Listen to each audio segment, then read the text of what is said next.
Nesse momento, vamos procurar serenarmos, tranquilizarmos nossos pensamentos, procurar elevar os nossos pensamentos, a nossa vibração a Jesus, nosso Mestre e Irmão Maior. Sintonizando com o nosso anjo de guarda, querido irmão que nos ajuda na nossa jornada evolutiva. Irmão que está conosco há pelo menos antes da nossa encarnação. Quem sabe até mais de uma encarnação. Então agradecemos a esse irmão que tem paciência com todos os nossos equívocos, nossa imperfeição. Pedimos aos bons amigos que ilumine a cada um de nós, encarnados e desencarnados, que possamos compreender bem a lição da noite,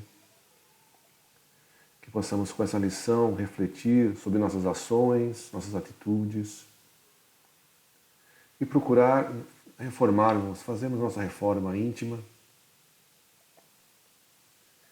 auxiliar a melhoria do próximo, procurar perdoar os nossos defeitos, perdoar o próximo e nos harmonizarmos com todos.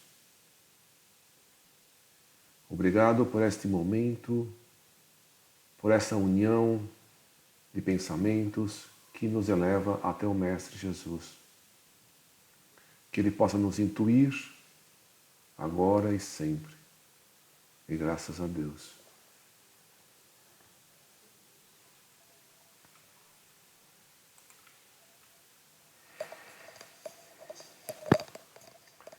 O Evangelho foi aberto no capítulo 18, muitos os chamados e poucos os escolhidos, e a lição é parábola do festim de núpcias. Parábola do festim de núpcias.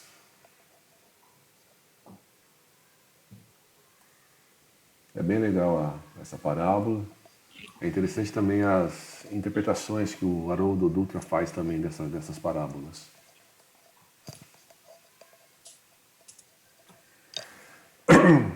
A gente está na metade do livro, né? 51% do livro já lido, falta 49% do livro a ser lido. Então a gente está numa época, né? Então aí, no livro a gente está bem no auge, né, da pandemia. A gente sabe que o mundo está passando ainda por estágios diferentes, né? Então está ouvindo hoje que, por exemplo, na Rússia está tendo um problema muito grande, né, na pandemia, principalmente porque a porcentagem de vacinação, né, lá está muito baixa, em torno de 17%. No Brasil, a gente já está numa margem aí já bem maior, principalmente em São Paulo, né? Em São Paulo já tem mais da metade com as 2 doses, né, da vacina e 75% com a primeira dose, na fase do pessoal adulto, né, com mais de 18 anos. Então o pessoal aqui em São Paulo já está abrindo tudo, né? Abrindo balada, futebol, comércio, está tudo aberto aí. Esperamos que o pessoal seja responsável para continuar usando máscara e continuar se preservando, né? Porque a pandemia não acabou. Como diz o livro, né? A vacina vai amenizar o problema, como realmente tem amenizado, né? Mas não é porque a pessoa está vacinada que o problema está resolvido, né? A gente tem que continuar tomando todos os cuidados para que essa tendência de baixa vá caindo.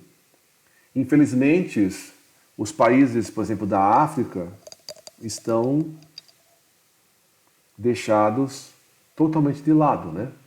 Então, na África não tem vacina, ou se tem vacina, deve ter vacina para uma meia dúzia de gato pingado, né? Uma meia dúzia de pessoas que talvez os políticos ali e tal, os mais ricos, podem ter tomado vacina, mas 95% da população da África como um todo, ou mais até, não chega a vacina lá, infelizmente, né? Infelizmente a gente está desprezando os nossos irmãos africanos. Mas tem problemas em outros lugares, né? O Brasil aparentemente está diminuindo, né? Está controlado, tá, o problema. Desde que, com essa abertura, o pessoal não ache que a pandemia acabou.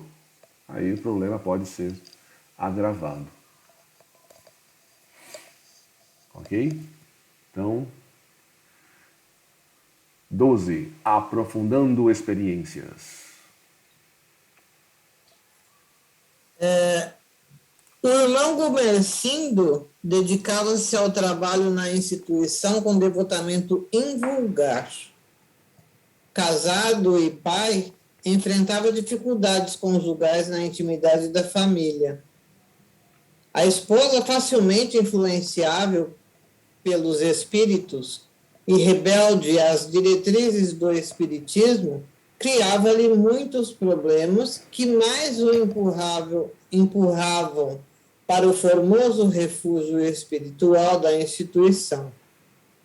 Os filhos, por sua vez, recebiam mais a influência da genitora, porque o pai era funcionário público e o seu tempo era muito dividido entre os deveres remunerados e a obra do espiritismo. A princípio, intentara muito em conduzir as crianças à evangelização, mas sempre encontrou resistência e dificuldades com a esposa, que se dizia vinculada a outra religião, embora não a professasse na conduta, como normalmente ocorre. Pode-se perceber que o quadro para perturbações estava muito bem organizado. Toda vez que as forças do mal queriam atingir o nosso irmão, utilizavam-se da atormentada mulher ou de algum dos dois jovens e de uma gentil menina. Muitas vezes ele recebeu ajuda direta dos benfeitores através de Malvina, que o acompanhava com desvelo e amizade. No período em que nos encontrávamos hospedados na instituição que ele dirigia, observamos o seu sofrimento silencioso. Nesse interim, terrivelmente inspirada por um dos justiceiros, Dona Clementina apresentou uma queixa infame ao esposo, informando-o de que estava segura a respeito da sua fidelidade ao espiritismo, no caso da médium por quem estaria apaixonado. Tomado de surpresa ante a suspeita feroz e caluniosa da companheira, ele elucidou-a, demonstrando-lhe a própria nobreza de caráter, assim como da médium missionária e abnegada. A princípio, o tema era abordado uma vez ou outra, mas recentemente se acentuou a situação e ela ameaçou de provocar um escândalo, indo à sociedade para desmascarar a farsante e acusá-lo de adultério. A situação tornou-se grave, porquanto, apesar da quarentena, ele vinha com frequência ao núcleo, tomando as precauções recomendadas, a fim de poder continuar administrando agora de forma virtual, portanto, com muito mais trabalho do que anteriormente. Em a noite anterior, Acoimado pela doente obsidiada, ele compreendeu que se tratava de uma urdidura para desmoralizar o trabalho e lançar difamação na doutrina espírita. Percebendo tratar-se de uma ação mediúnica perturbadora, evitou a discussão que terminava em desastre verbal e recolheu-se à oração com entrega total da sua existência em favor da divulgação da verdade. Um escândalo de tal porte refletiria nas milhares de pessoas que se beneficiavam de todos os recursos da instituição, e ele não sabia como agir com serenidade e defesa da verdade.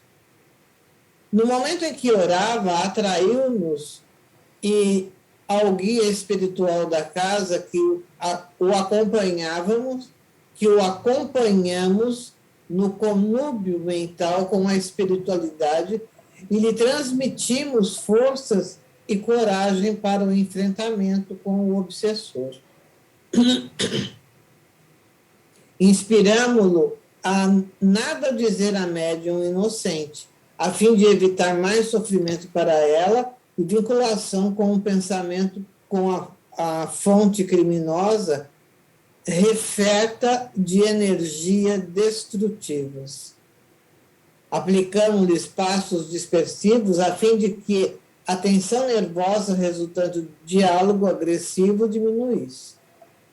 Beneficiado com o momento de oração e pelas vibrações decorrentes das energias da terapêutica fluídica, ele experimentou uma forte sudorese e do estado de ânimo exaltado voltou à normalidade habitual, confiante na proteção divina. Dá uma pausa aí.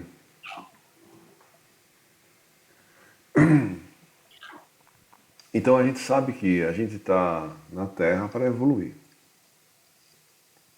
A gente, para evoluir, a gente vem para cá e assume vários compromissos, né?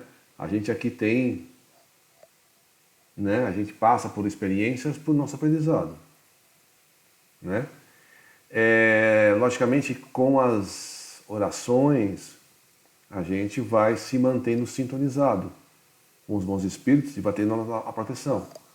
Nesse caso do nosso irmão aí, ele está passando por uma provação, está uma dificuldade, mas ele se liga ao mundo espiritual em oração, ele recebe essa ajuda e ele fica mais tranquilo, mais calmo.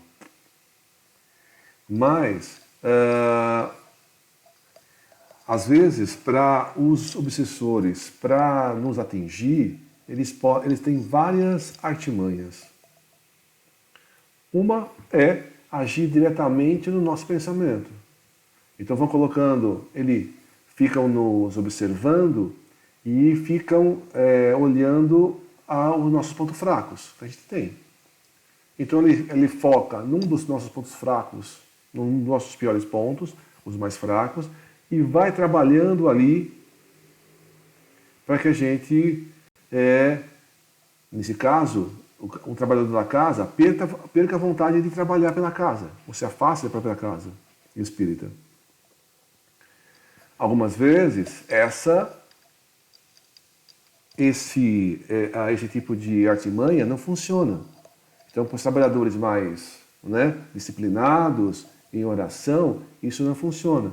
Então, às vezes, eles pegam pessoas próximas a você, que estão mais desequilibradas e acabam tentando fazer um inferno astral, né, com você. Então eles tentaram com você se manteve equilibrado, eles vão tentar com as pessoas mais próximas a você, para ver se você se perturba, né? No livro Aconteceu na Casa Espírita, tem vários exemplos assim. Tá cheio de exemplos disso, né? Que o obsessor tenta te perturbar. Se conseguiu, beleza, para eles. Não conseguiu, vai tentar de outras formas. E Deus permite isso para a gente crescer. né? Se a gente for protegido, totalmente protegido o tempo todo, a gente não aprende, né? Então a gente tem que passar por algumas dificuldades para aprender a se defender. A gente tem ajuda, sempre. Se tiver sintonizado, muito mais ajuda, né? Mas Deus permite esses nossos problemas porque a gente cresce com isso. Então vamos aproveitar e vai crescer. E nisso, se a gente está bem, mas o nosso irmão do lado não está bem e tenta nos perturbar, a gente pode ajudar o nosso irmão do lado e o Espírito, rezando, orando, trabalhando, dando bons exemplos, né? Então é uma evolução coletiva, né? Uns nos ajudam, a gente ajuda outro e vai trocando experiências em cima disso. Continua.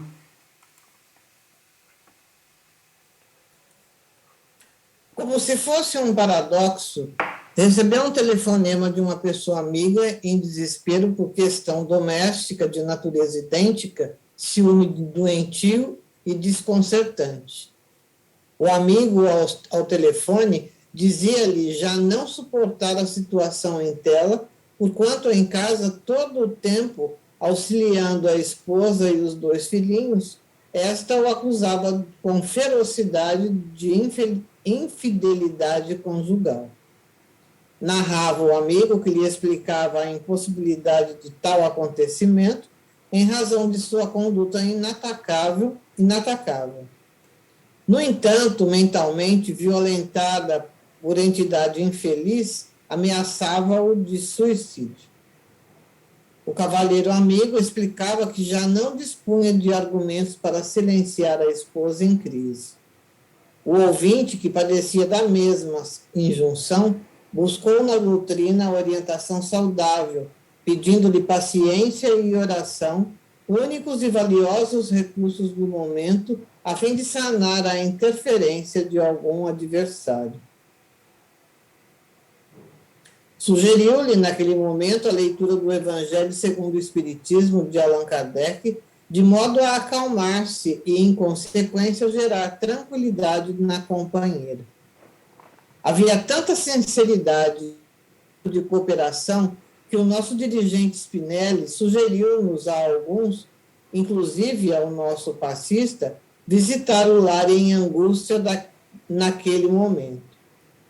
Terminada a comunicação telefônica, o amigo orou em favor do solicitante e nosso mentor pôde captar-lhe a direção em que residia a família necessitada.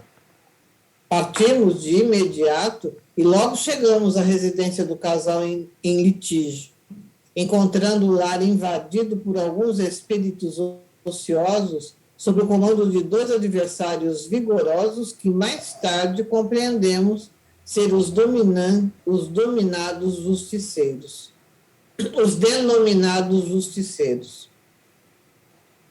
A rede cruel de perseguição era mais complexa do que inicialmente eu considerara. Como o queixoso era espiritista e frequentador da mesma instituição na qual nos encontrávamos, havia interesse dos adversários do bem em afligi-lo também dentro, naturalmente, da lei de causa e efeito, porque com o objetivo de prejudicar o programa de cristianização da humanidade ante as soberanas luzes do Espiritismo. O que me intrigou no momento foi constatar que esses perseguidores não necessitavam de uma questão de dívida entre eles e aqueles que vitimavam. A questão mais profunda, todos quantos se encontram com necessidade evolutiva de melhorar-se, estão automaticamente incluídos entre aqueles que os desagradam e, por essa razão, devem ser eliminados.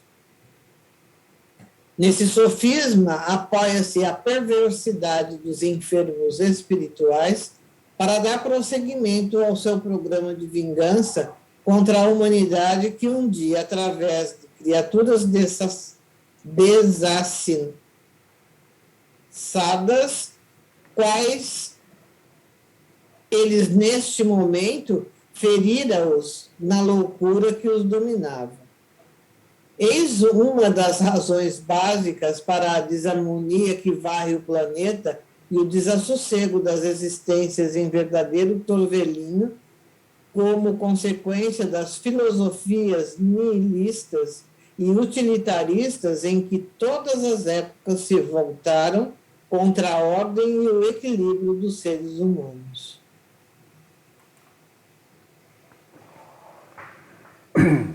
Então, a gente sabe que tem, dentro das obsessões, tem muitas obsessões que se iniciam, né, quando a gente ofende alguém.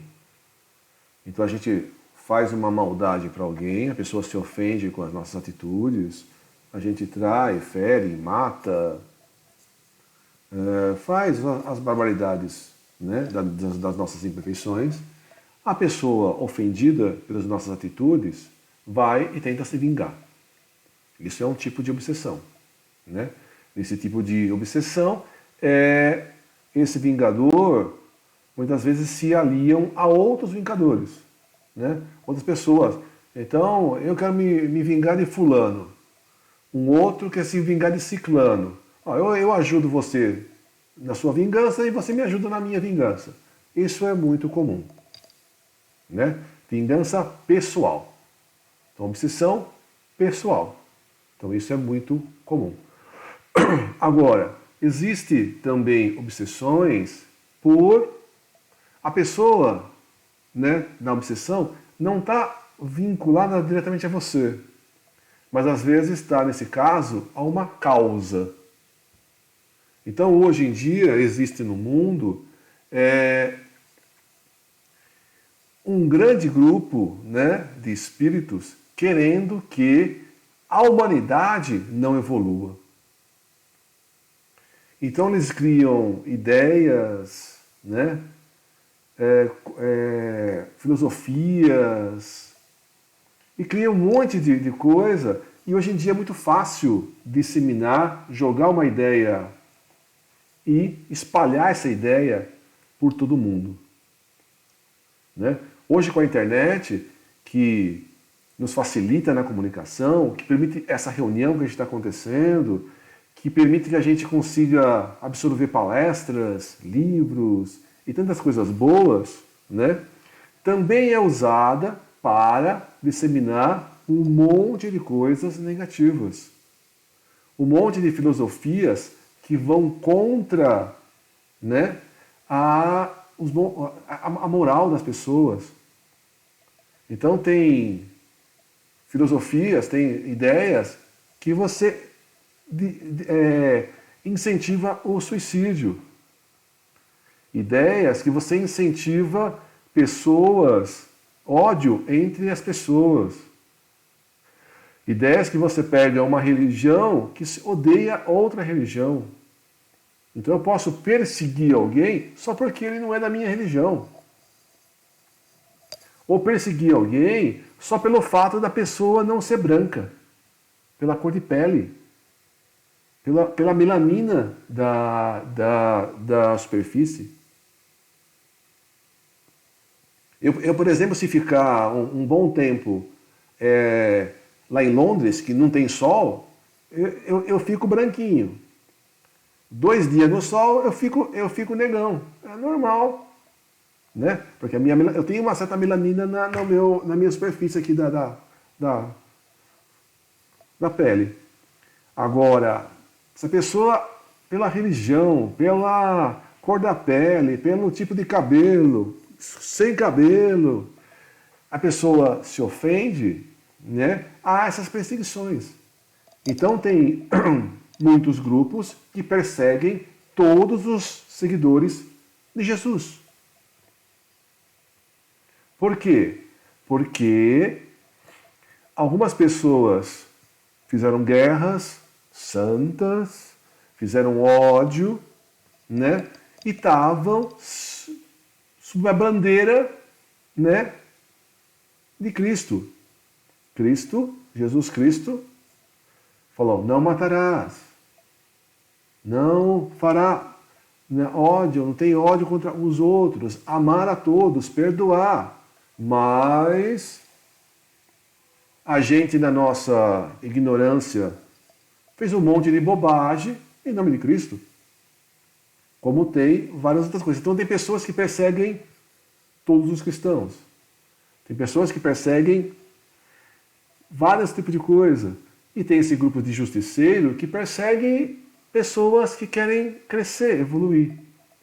Né? Hoje em dia, a doutrina espírita entende melhor, né? Procura entender melhor o que Jesus disse. Né? Então, quando você procura fazer coisas corretas e ajudar outras pessoas, você pode às vezes ofender. Então, eu estou auxiliando alguém do que a pessoa não gosta. Aí a pessoa quer se vingar de mim. Isso é possível. Mas essas obsessões, como a gente leu no livro anterior, a gente tem que ajudar as pessoas. Então, vamos procurar nos ajudar e ajudar o próximo. Às vezes, a ajuda é através de orações. Então, às vezes, a gente tem pessoas que nos ofendem e você quer ganhar na briga. Então, você quer discutir. A gente não deve... às vezes, simplesmente você fica batendo boca, sendo com um encarnado ou com um desencarnado, é perda de tempo. Né? Às vezes, você tem que simplesmente se calar e rezar. Porque não, eu vou ganhar na razão. Não é bem assim. Né? Porque às vezes você tenta fazer o diálogo e a pessoa não está preparada para aquele diálogo, aquela conversa. Foi o que Jesus diz, não jogai pérola aos porcos. Não adianta você perder tempo, né? Então você vai abandonar uma pessoa? Não. Você joga uma semente. Vai orando, que essa semente vai se desenvolver. Né? E você vai continuando a orar. Se você convive com uma pessoa, por exemplo, esse ciúme doentio. Divaldo, em várias palestras, fala sobre o ciúme. Né? Você tem... Né? A pessoa ama uma pessoa, você tem que amar. O ciúme é um amor doente. Né? Então, se você a pessoa já é ciumenta, os espíritos utilizam esse ciúme para perturbar você e a pessoa com quem você tem ciúme. Né? Então isso é uma perturbação. E se a pessoa tenta procurando trabalhar numa casa espírita e ajudando outras pessoas, você tem essa perseguição. Então eu vou parar de trabalhar para não ter perseguição. Não, você continuar trabalhando e pedir ajuda para que seguir em frente, porque você vai vencer isso. Tudo bem? Comentários?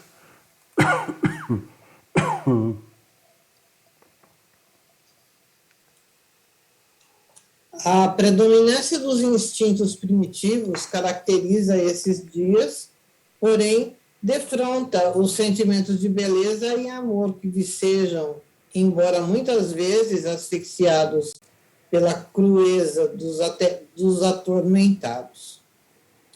É certo que marchamos para a vitória da luz sobre a escuridão, do equilíbrio sobre o destrambelho das emoções, e a vida está sempre encarregada de perpetuar-se conforme o princípio insuperável da sua origem.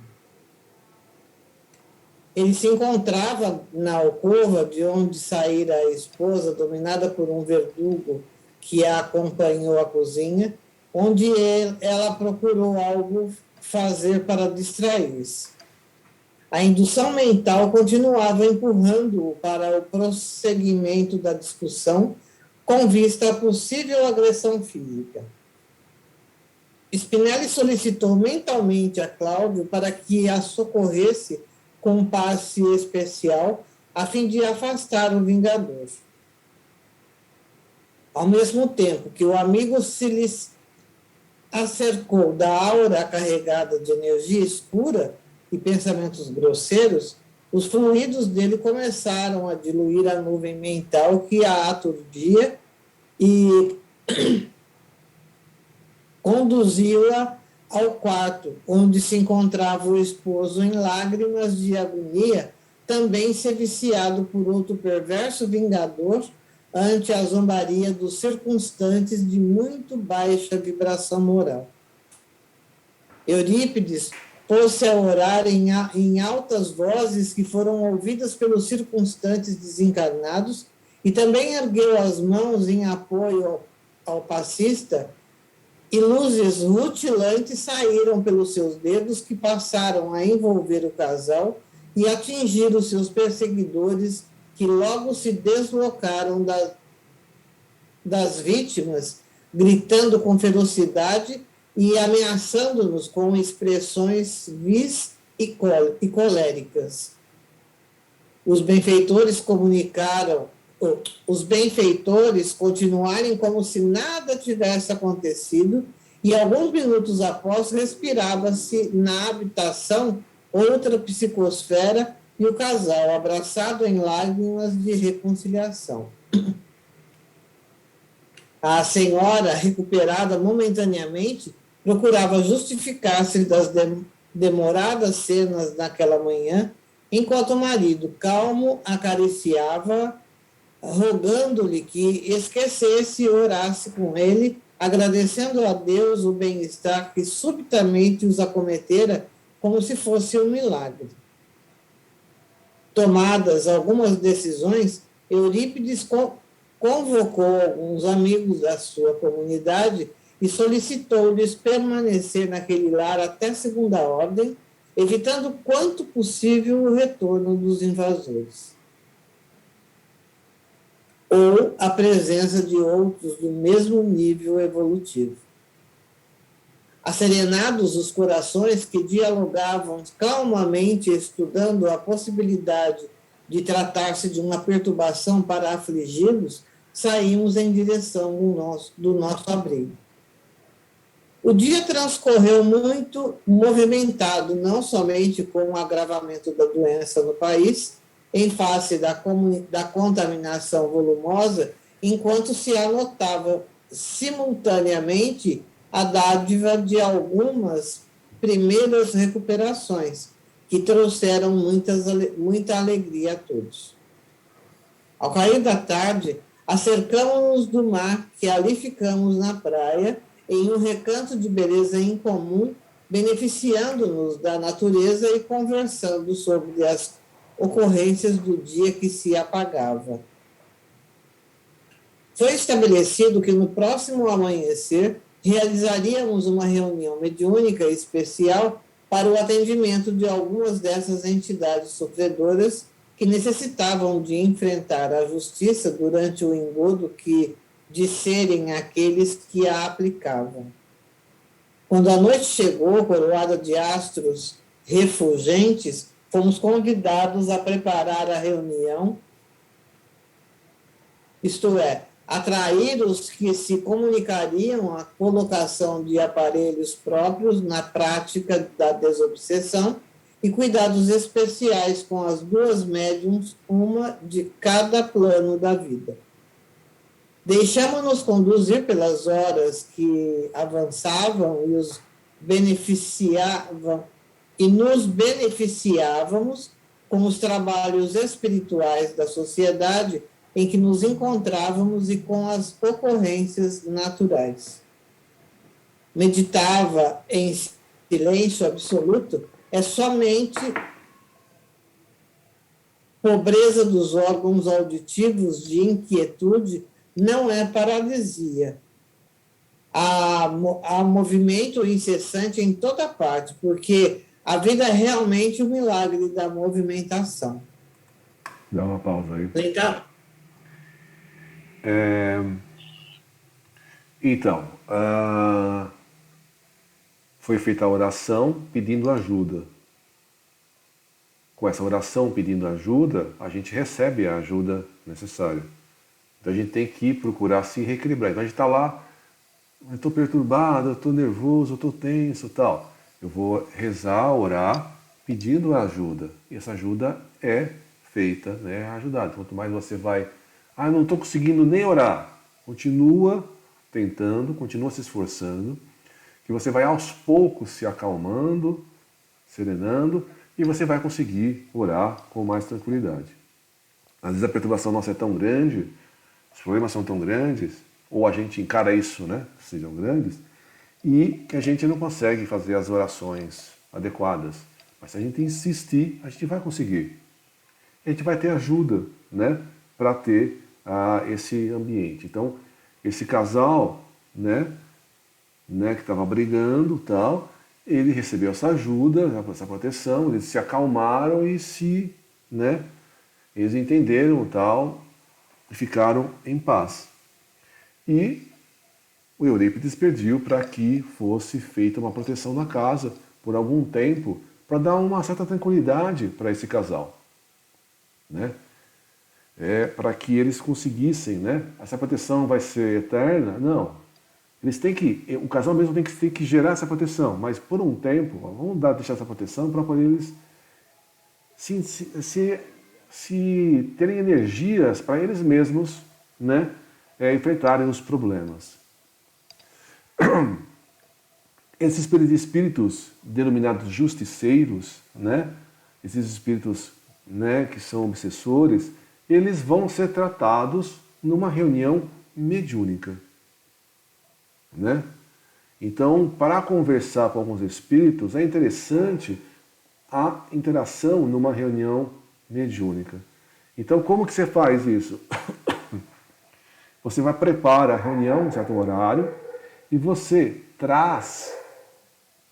atrai, você conduz aqueles espíritos para aquela reunião. A reunião ela é no ambiente, por exemplo, dentro da casa espírita. A casa espírita é totalmente protegida, né, através de espíritos protetores, que às vezes tem lanças, às vezes tem cachorros, às vezes tem instrumentos que dão choque para gerar toda a proteção do ambiente. Entra nessa reunião só quem é permitido. Então espíritos vão entrando, às vezes eles acham que estão entrando escondidos, mas são permitidos que eles entrem, né? Outros espíritos, não. Então vai entrar quem foi trazido, quem foi permitido. Aqui ele fala que vai participar da reunião duas médiuns. Duas médiuns, uma de cada plano da vida. O que significa isso?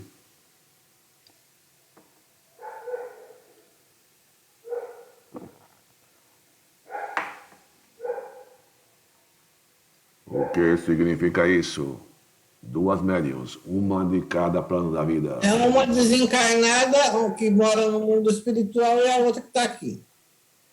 Isso, uma médium desencarnada e uma médium encarnada.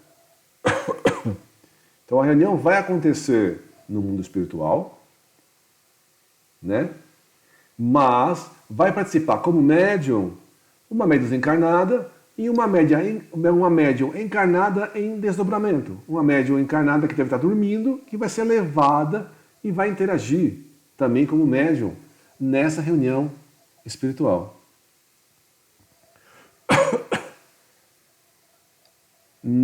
Tanto faz, no caso da médium desencarnada como na médium encarnada, os espíritos são colocados próximos do médium. Há uma interação das duas auras, do médium e do espírito, há uma troca de fluidos entre eles, né? E, durante a mediunidade, a médium vai captar os pensamentos do espírito e transmiti-los. E o espírito vai receber fluidos da médium.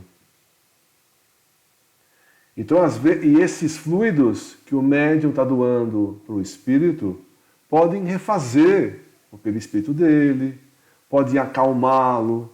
Então, muitos espíritos falam: ah, vocês estão me drogando, estão dando um remédio, eu não estou conseguindo agir, eu não tenho força, estou ficando fraco. Isso tem a ver com essa interação do médium com o espírito. Então, às vezes, um espírito que se julga poderoso, ele vai, nessa interação, vai ficando mais sonolento e não consegue agir livremente como ele gostaria, né?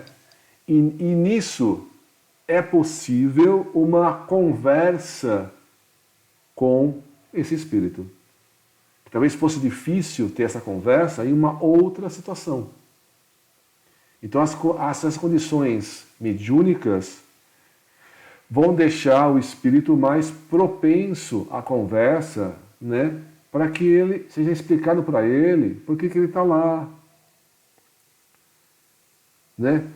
Às vezes, numa interação, o espírito é induzido a uma regressão de memória para entender por que ele sofreu uma certa ação. Às vezes a pessoa fala: ah, eu sofri.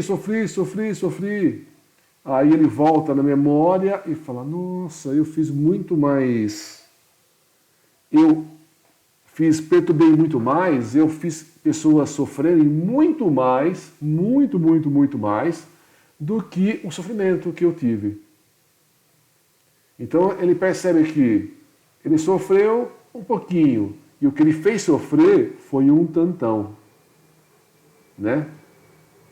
Então ele fala: nossa, porque eu sou assim, eu sofro, eu que sou a pessoa que mais sofre nesse universo. Ó vida, ó azar. Então a gente encara o nosso sofrimento eternamente sofrendo. E na verdade não é assim, né? E se a gente for ver, a gente tem uma razão para que a gente está nessa situação.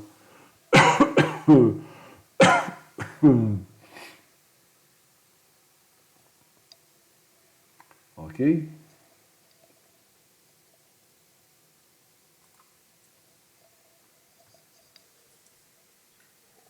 Lentamente e com segurança, a noite avançou e, aos primeiros minutos do amanhecer, estávamos todos na sala mediúnica, enquanto os trabalhadores espirituais da instituição, solicitados pelo nosso mentor, organizavam os atendimentos e recebiam os convidados, inclusive os irmãos Gumercindo e o confrade que lhe pedira socorro, Dona Clementina, Malvina, que foram despertando suavemente e com a lucidez relativa ao estado evolutivo de cada qual, todos assessorados e bem assistidos. Aproximadamente a 1h da madrugada, Spinelli deu início à reunião, solicitando a Eurípides que procedesse a súplica aos céus em favor do labor de socorro aos deambulantes da terra. O apóstolo sacramentano, com a voz doce e mansa que o caracterizava, suplicou ajuda ao Senhor dos mundos, depois à Mãe Santíssima e, por fim, a Jesus, o Mestre Todo-Poderoso, todo amor, que abençoassem os esforços de todos em favor da harmonia e do progresso das almas e da humanidade. Ouvíamos sua melodia que bailava no ar entre as vibrações de paz e ternura que nos comoviam quando escutamos vozes exaltadas e movimentação inusual na sala. estavam entrando algumas entidades infelizes trazidas pelos encarregados de conduzi-las. Uma delas chamou-me mais a atenção porque se tratava de um anão cujo semblante estava marcado por um rancor indisfarçável e lutava bravamente para desvencilhar-se dos fluidos que o conduziam na direção de Malvino. Subitamente, sentindo a presença do espírito rebelde no seu campo áurico, a médium começou a agitar-se, movendo os braços, especialmente a cabeça, em atitude de defesa, quando então explodiu numa voz ronfenha e agressiva. Trata-se de um ultraje à armadilha com que se pretende esmagar-me. Não estou aqui por vontade própria e não posso admitir essa violência contra o meu livre-arbítrio. Eurípides, que se postara ao lado da médium e a vitalizava com o pensamento rico de amor, respondeu ao comunicante. Você tem alguma razão em reagir dessa forma, exatamente porque tem sido assim que você se utiliza para afligir aqueles a quem persegue. Não lhes respeita o livre-arbítrio e, através de artefatos diversificados, crucifica as suas vítimas. Não vejo por que você se atreve a tomar a defesa de infelizes cuja existência atuais não dão ideia dos verdugos que são esses indivíduos que estão sob nossos cuidados. Ninguém tem o direito de realizar cobranças espirituais, como se a vida tivesse sujeita a paixões de cada criatura. O universo tem as suas leis vigorosas e dispõe de recursos para tudo regularizar sem a intromissão dos sentimentos humanos. Mas desejo recebê-la com prazer e explicar que não se trata de uma violência de maneira como a trouxemos para esse salutar diálogo. Somente está ocorrendo porque o caro irmão tem sido responsável por graves problemas na seara de Jesus Cristo, perturbando pessoas abnegadas e dedicadas à construção de um mundo melhor, em saúde moral e respeito humano a tudo e a todos. Gostaria que nos informasse quais são os seus projetos e a razão por que se levanta em nome da divina justiça para regularizar questões que pertencem à vida e que, por si mesma, na decorrência do tempo passado, já mereceram necessárias correções. Você o diz, respondeu Iracundo, porque não lhe padeceu a crueza, qual aconteceu entre mim e o seu protegido. Esse miserável criminoso. Tenho vivido em situação de nanismo desde há muito e odeio a situação há muitos séculos. Chegou a minha hora de cobrança junto aos infames que me desgraçaram a existência. À medida que falava, enxudava um odor pútrido que empestava o ambiente e chorava em convulsão de ódio, esmurrando o ar e deixando-se consumir em desespero. O benfeitor, sumamente compadecido, informou-me. O sofrimento é um processo de difícil purificação das misérias morais, a fim de que o espírito consiga recuperar a pureza inicial e para a qual está destinado. Certamente, razões que o irmão não considera geraram a necessidade do suplício para o seu autoencontro, o despertar do tesouro da consciência. Ninguém pode, no entanto, ser cobrador das falhas e desgraças alheias, incidindo sempre em gravames para o futuro, como no caso em tela. O casal, sob a sua aguda perseguição, está inscrito nos códigos soberanos como devedor, e o tempo dispõe dos instrumentos próprios para o restabelecimento do equilíbrio e a edificação do bem.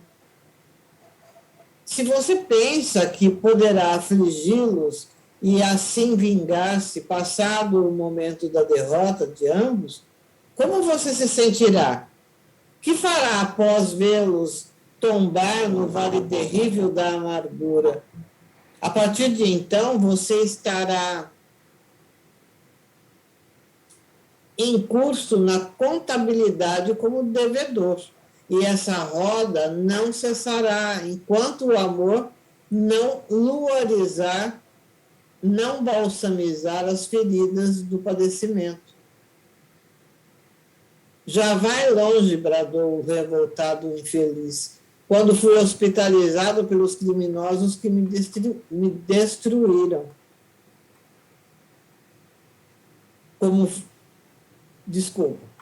Quando fui hostilizado pelos criminosos que me destruíram. A Inquisição Espanhola foi instituída por Isabel de Castela e Fernando II de Aragão, com as suas próprias leis estabelecidas no Tribunal do Santo Ofício. Tinham como objetivo essencial as questões religiosas, porém, as superstições e a ignorância do povo alargaram a sua chama devoradora a quaisquer situações que lhes pareciam heréticas ou demoníacas, quando não resultantes de feitiçaria.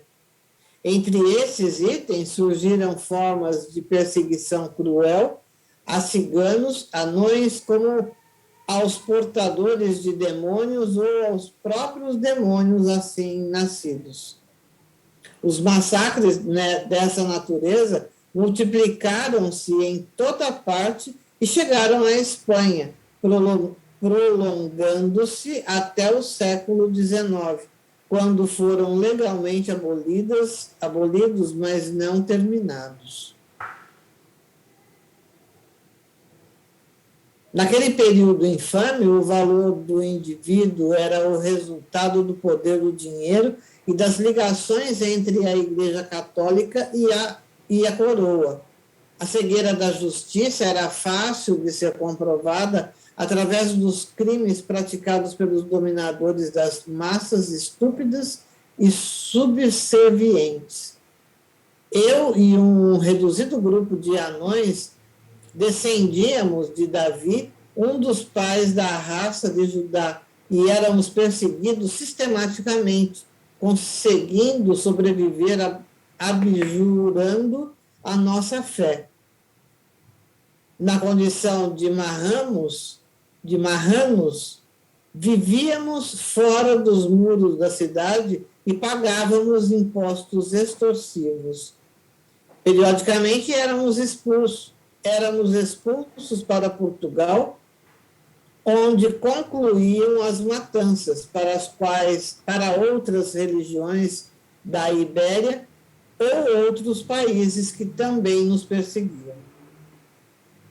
No período de Carlos II, conhecido como o enfeitiçado, por causa de suas deformidades, era terrível e a sua corte devassa e cruel. Entre os nobres havia um casal que se compraziam agradando ao monstro, apontando judeus e inimigos de Deus e da coroa em todo lugar. Infértil também tinha outros problemas que o maltratavam, inclusive a fala, que não se entendia quase em razão do queixo projetado para a frente, fruto espúrio de casamento incestuoso. Numa das perseguições, a esposa também da nobreza ficou encantada comigo, miniatura de gente, e conseguiu praticamente fazer-me seu escravo, levando-me, graças aos artifícios demoníacos, pôs-me no seu castelo e tornar-me um animal de exposição, explorado e infeliz, permanentemente acorrentado por ser judeu e maltratado por ser um demônio vivo. Surrado com frequência após lutas em que me atiravam para defender-me de indivíduos fortes e saudáveis, resolveu, com a anuência do marido, Filipe de Castela, submeter-me ao santo ofício e foi queimado vivo em um dia inesquecível de horror. Não ficaram na minha desdita somente as marcas da morte voraz, mas as chamas do ódio que me têm devorado desde esse momento. Dá uma pausa aí. Ele está relatando, né, os vários problemas, as várias agressões, né, que ele sofreu durante a vida, né? Realmente ele sofreu, né? Ele era anão. Normalmente as pessoas, né, de baixa estatura, os anões, são muitas vezes desprezados, são zombados, o pessoal trata, né, de muito mal, né? Isso é muito errado. Então ele acaba relatando um monte de sofrimento de pessoas, castigos que ele acabou sofrendo na mão de várias pessoas ligados à igreja, ligados ao poder político. Então ele está relatando ele e um monte de pessoas. Então ele foi tratado como um animal. Ele é um ser humano e foi acorrentado e tratado como um animal. Imagina você receber esse tipo de tratamento de alguém que se diz representante de Deus na Terra. Então você vai ficar com raiva, com ódio, com mágoa da pessoa, e se ele representa Jesus, eu vou ficar com raiva de Jesus também. Lógico. É natural que ele tenha esse tipo de sentimento. Então quando alguém, como esse irmão, vem, por exemplo, numa reunião mediúnica, né, e quer se vingar, esse caso é uma vingança pessoal, né? Então ele está aí numa vingança que ele realmente sofreu. E ele tem razão de estar magoado e de sentir ódio, e de odiar esse casal. Porque o casal fez algo muito forte, muito ruim, muito grave contra ele. Então quando a gente conversa com um irmão desse, fala, você tem razão. Você tem razão de ter esse sentimento negativo contra esse casal. Você tem razão. Você sofreu. Só que, como diz o Eurípides, se você se vinga dele, então você está lá, primeira coisa, o espírito está ligado, está constantemente do lado de pessoas que ele odeia. Isso é saudável? Né? Se você odeia alguém, você não quer ver a pessoa na frente. E você, por livre-arbítrio, livre vontade, está do lado constante da pessoa que te odeia. Depois, você está se vingando. Aí vamos fazer a pessoa sofrer, e uma pessoa desencarnar. Ok, a pessoa sofre e desencarna. Você cumpriu o seu objetivo de vingança. E aí você passa de ser a pessoa que sofreu, passa para ser o carrasco. E agora, como carrasco, pela lei de causa e efeito, você também vai precisar passar por sofrimento. Então você faz o mal, depois recebe o mal, depois você faz e recebe, faz e recebe, faz e recebe, faz e recebe, e fica nessa, né, eternamente, causando e recebendo coisas ruins. Né? Por isso que é mais inteligente perdoar. Porque se você perdoar, a gente fica bem e vai para a felicidade. É fácil perdoar? Não. Imagina alguém que sofreu tudo isso. Imagina se coloca a gente na posição desse rapaz. Né? Você fala assim, irmão, perdoa. Porque eu sei que é bom. Mas se fosse comigo, eu não perdoava, não. Mas, irmão, perdoa. Mas se eu estivesse na situação desse rapaz, eu ia agir muito pior do que ele. Né? Mas a gente tem que pensar e tentar ajudar, né? Se colocar na posição dele. E às vezes, por coisas muito menores, a gente não perdoa. Né? Mas, como diz Eurípides, é muito melhor se perdoar, você vai continuar a sua encarnação, você, no caso ele está desencarnado, mas vai continuar a sua evolução, né? E vai evoluir. E vai ser feliz, porque vinculado à vingança, você não é feliz, você só piora a sua situação. Ok? Mas garanto que o mentor vai falar muito melhor que eu. Vai lá, mentor. Vai lá, Eurípides, pode falar. O mentor escutava o repassado de compaixão e deixando-o fazer a sua catarse, que lhe faria muito bem. Mas não morri. Senti as labaredas em muito tempo me consumindo sem destruir-me. Pensei estar no inferno conforme a crença geral. Constatei-o depois de socorrido por um grupo chamado de justiceiros, que me ofereceu socorro na sua comunidade, também uma forma de inferno, onde seria recuperado e aguardaria a ocasião para a revanche, para a vingança bem amadurecida. Ele narrava com expressão de angústia e desespero incomuns, gerando um ambiente de espontânea compaixão. Os nossos irmãos Gracindo e esposa, despertos e acompanhando as narrações, a pouco e pouco foram retornando aos dias do passado de luxo e de degradação, horrorizados com o que haviam feito.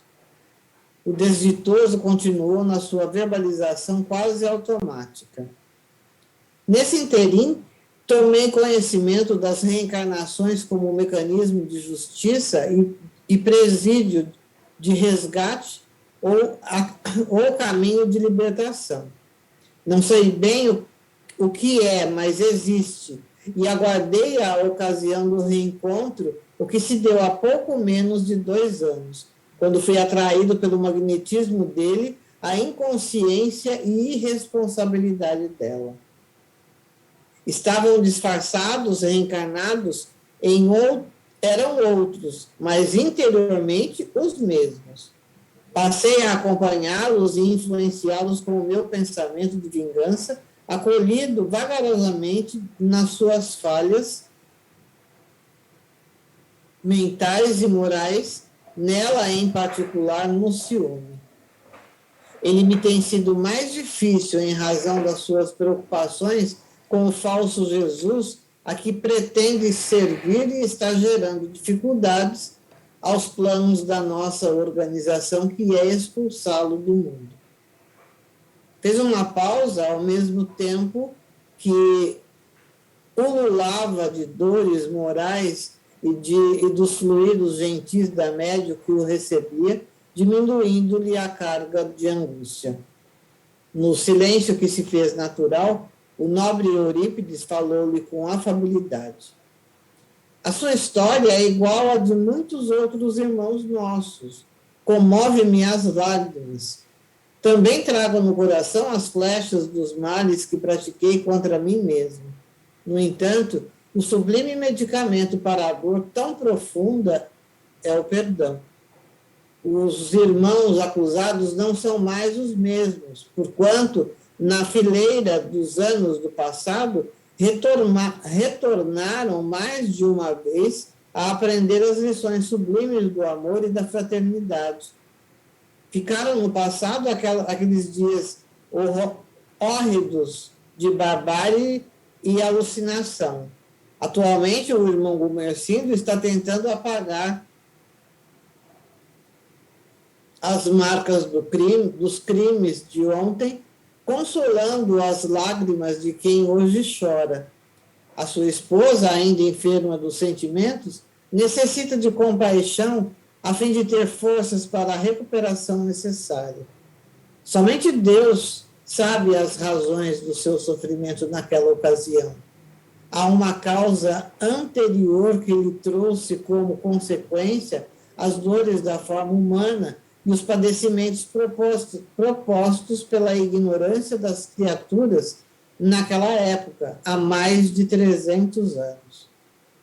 Os seus algozes estão em despertamento para o bem, especialmente o esposo que administra estilar escola em muitas vidas, milhares de existências que estariam estioladas ao sol do abandono na tragédia das ruas, nos escusos caminhos dos crimes, na loucura e tombariam fatalmente no suicídio.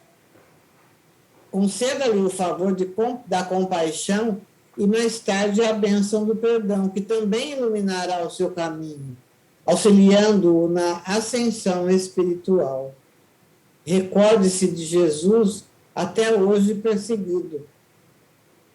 Parecendo recuperar a crueldade inicial, reagiu. Não me fale desse nome fatídico que foi a causa da minha e da desgraça de milhares de vítimas. Odeio e considero quase tudo que dele se diz uma farsa. Como poderei acreditar que veio libertar Israel no destino inglório da escravidão a Roma, como sucedera com outros povos antes e não foi capaz de libertar-se a si mesmo? A sua convivência era com os depravados, os criminosos e viciados, em detrimento do que se legislava o templo dedicado a Salomão e se cultuava nos estudos dos profetas e da lei antiga. Caso ele tivesse vindo com alguma tarefa de honra para Israel, ele traiu Jeová e o seu povo. Jesus jamais se propôs a salvar Israel pela espada, que sempre gera consequências através de si mesma. Ele veio ensinar-nos a todos que somente existe uma forma e um poder no mundo que merecem ser trabalhados, que o amor e uma força... Vou ler de novo. Ele veio ensinar-nos a todos que somente existe uma força e um poder no mundo que merecem ser trabalhados, que é o amor. Por isso elegeu os desafortunados, os desdenhados, os perseguidos, como você, e os homens que lhe utilizaram do nome para a prática do crime, esses sim que deslustraram a nobreza do Mestre de misericórdia e perdão. Ele preferiu ser traído, crucificado, para demonstrar que os seus ensinamentos não eram somente palavras e conselhos, mas essência de vida, porque a existência terrena, como sabemos, é rápida na sua transitoriedade, mas a imortalidade é a razão pela e para a qual existimos. As acusações que lhes são atribuídas por crimes que praticaram em seu nome não são de sua responsabilidade. E note que esse comportamento é comum à criatura humana na sucessão dos tempos. Em todas as obras de amor e de fraternidade, aparecem os oportunistas que as destroem com os seus atos alucinados e os seus comportamentos infames.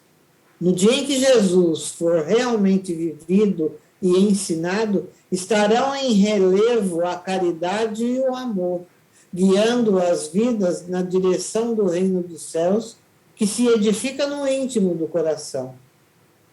Tomado de revolta, ironizou: então eu tenho que perdoar os meus algozes, ainda dedicados ao infame da cruz, eles que me desgraçaram usando essa mesma cruz? O nosso plano é muito mais vasto. Está em pauta o combate a essa doutrina de fracos e covardes, que trabalham na sombra da traição e do crime, para transformar o planeta numa grande Gomorra ou Sodoma, que o nosso Deus destruirá, aprisionando a todos os seus responsáveis. Iniciaremos levando a desditada mulher à loucura pelos ciúmes, sentindo-se desprezada pela farsante de quem me utilizo para o nosso encontro, e à medida que ele desvaire, irá perdendo o controle das emoções e também será arrebatado pela desdita, demonstrando que o espiritismo é mais uma façanha mentirosa do que a verdade que se lhe atribui. Teremos o prazer de produzir escândalos sucessivos, depois que o rebanho de outros que estão cuidando e o desequilíbrio do grupo terminará sofrendo interferência das autoridades governamentais. Assim, de uma pequena chama poderemos produzir um incêndio em vários pontos, porque o nosso programa de agressividade é coletivo, isto é, em diversos lugares ao mesmo tempo. Enquanto o Esprobaba mudou completamente de aspecto, aquele do infeliz para o do arrogante e triunfador que se ufanava de estar a caminho da vitória. Sem qualquer inquietação, o amigo do educandário Esperança insistiu com o visitante. Todos percorremos caminhos mais ou menos semelhantes. O erro, em princípio, para a aprendizagem da dignidade e da compostura depois. Deixamos cardos e padrouços pela estrada percorrida e somos constrangidos a retornar pela mesma senda, retirando os calhaus e os empecilhos que nos ameaçam o crescimento para Deus. Esse crescimento é uma fatalidade semelhante às leis cósmicas. Nada pode modificar porque são os alicerces universais. Enquanto o amor não vicejar no sentimento humano, a criatura estará mais na faixa primitiva do que na luz sublime da emoção divina. O meu irmão veio trazido para ter diminuídas as suas dores, assim irá cooperar conosco para que as aflições de suas vítimas atuais também sejam diluídas. Para tanto, contamos com o seu raciocínio. Permaneça aqui na instituição por alguns dias, especialmente agora que o mundo está em quarentena, recuperando-se moralmente sobre o látigo de uma pandemia que é mecanismo das leis superiores para equilíbrio moral do planeta, e veja como são úteis os que fazem sobre a inspiração de Jesus. posso asseverar-lhe que se depender de mim e dos nossos amigos, todos inscritos nesta guerra de libertação, nada você conseguirá com o seu Cordeiro de Deus. A frase foi exteriorizada com uma grande ironia e método normal de zombaria para perturbar a lucidez do antagonista. Procurando demonstrar o seu falso poder na comunicação, agitou a médium e ergueu-lhe os braços com os punhos cerrados, em atitude de golpear a mesa para parecer forte. A um sinal do mentor, o irmão Cláudio aproximou-se e aplicou passes dispersivos, eliminando os fluidos pesados que ele expelia em tentativa de prejudicar a aparelhagem delicada da médium. Enquanto isso, Eurípides induziu o desditoso ao sono reparador profundo, o que logo aconteceu, sendo desligado e conduzido por auxiliares nossos a uma sala contínua para uma nova oportunidade posteriormente. De imediato, a médium Malvina, em transe profundo, foi incorporada pela entidade que perturbou o casal, agora também presentes em desdobramento pelo sono físico.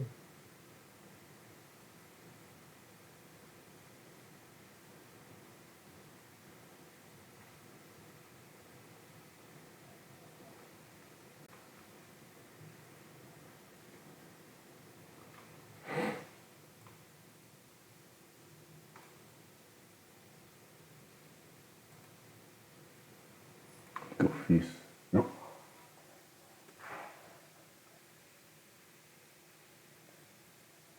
Nossa Senhora.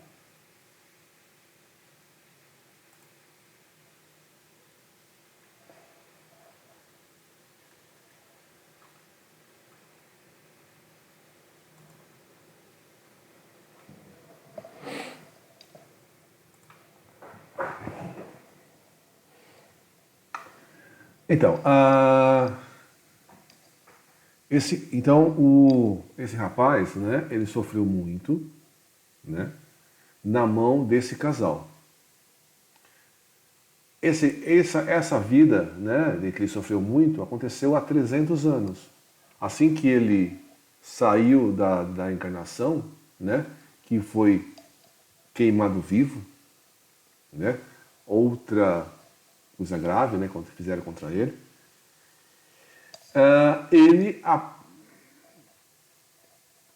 ele acordou no mundo espiritual, ainda queimando, ainda sofrendo, e foi levado por esse grupo, né, que se denomina justiceiros.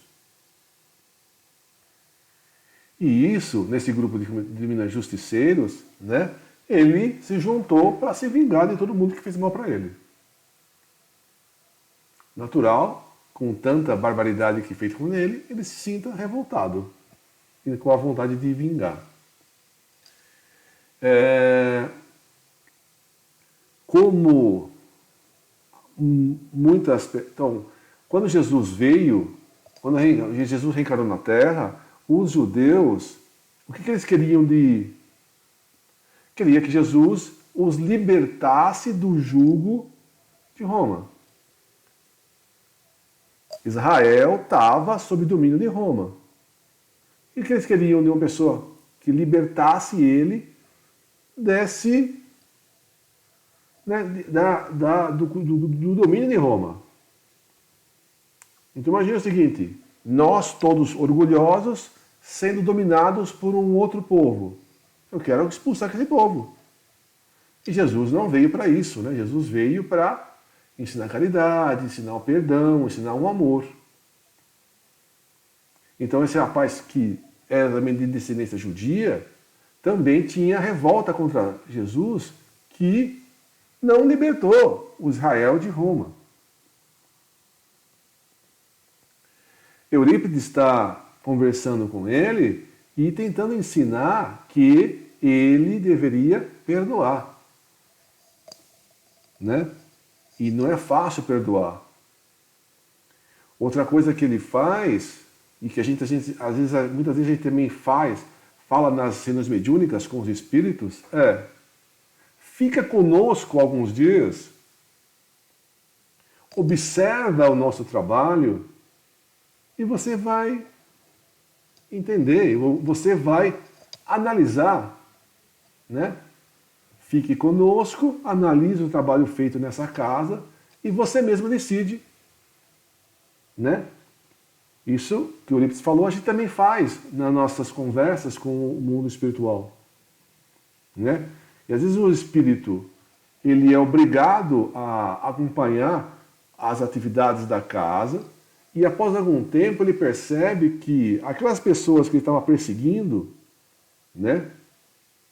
E esse casal, por exemplo, o Eurípides disse que ele já teve, depois daquela encarnação, algumas outras,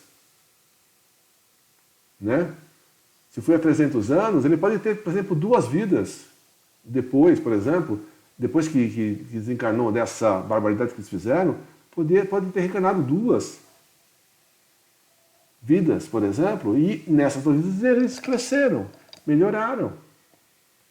Eles ainda são seres imperfeitos, mas já são pessoas bem melhores do que foram quando fizeram esse monte de barbaridade para esse rapaz.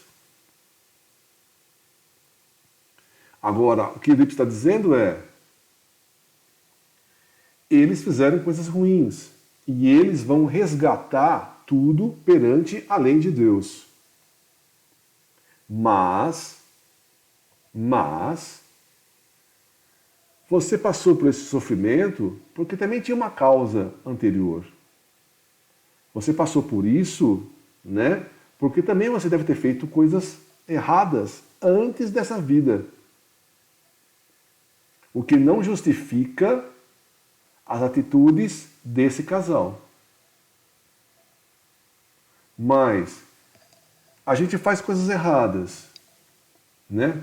A própria lei atrai, então eu preciso passar por um problema, por uma dificuldade.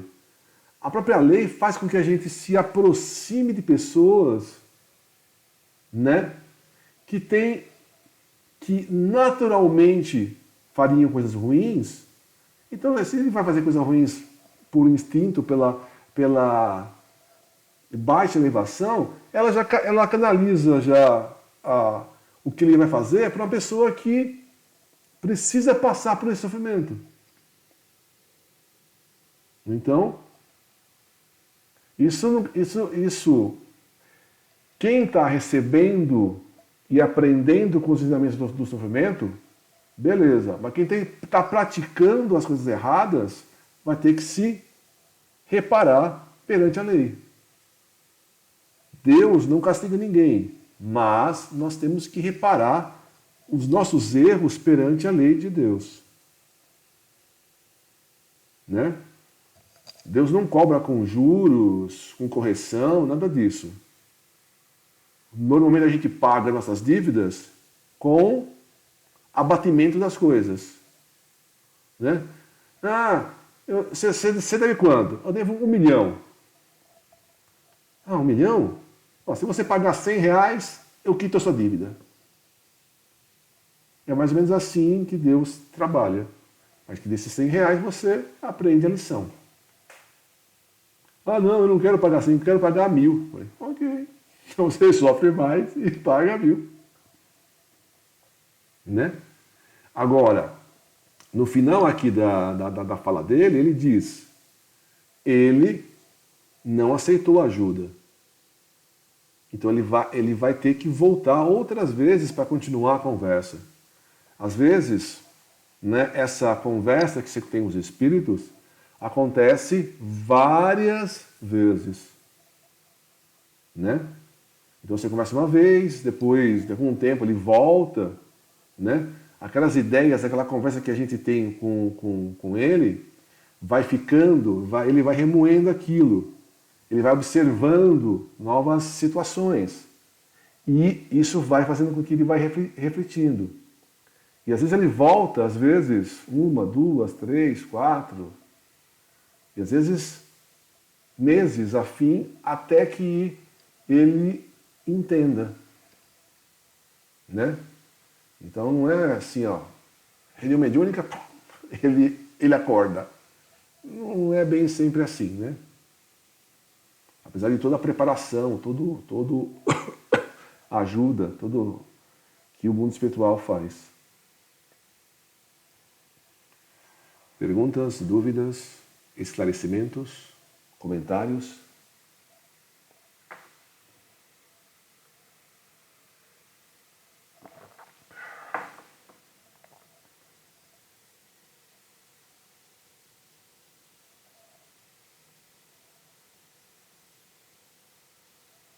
Nenhum comentário?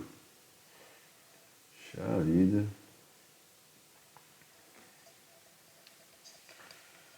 Se não tem nenhum comentário, quem gostaria de fazer a prece de encerramento?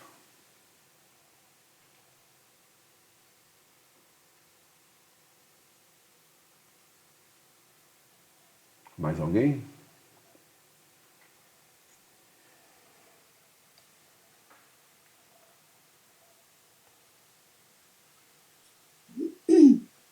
A Ana vai fazer? Vou. Ok, Ana. Vai, Ana. Neste momento, agradecemos a Deus, Pai misericordioso, a Mestre Jesus, pelas oportunidades que nos dá,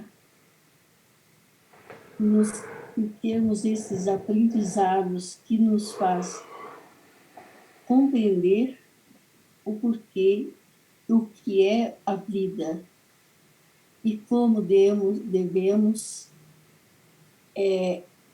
trabalhar para nos elevarmos.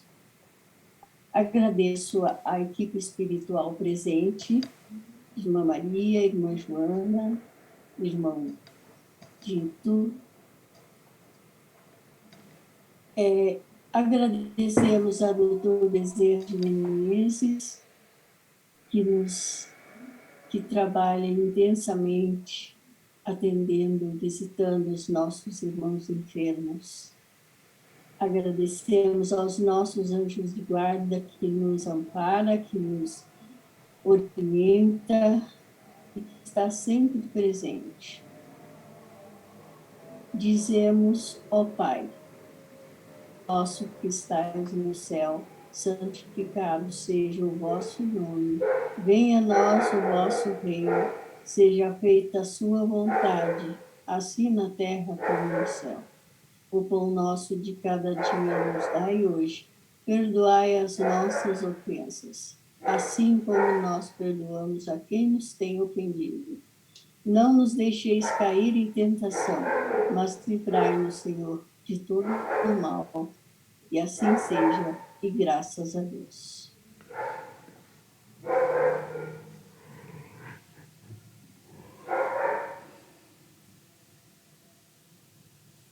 Roberto, quer falar alguma coisa?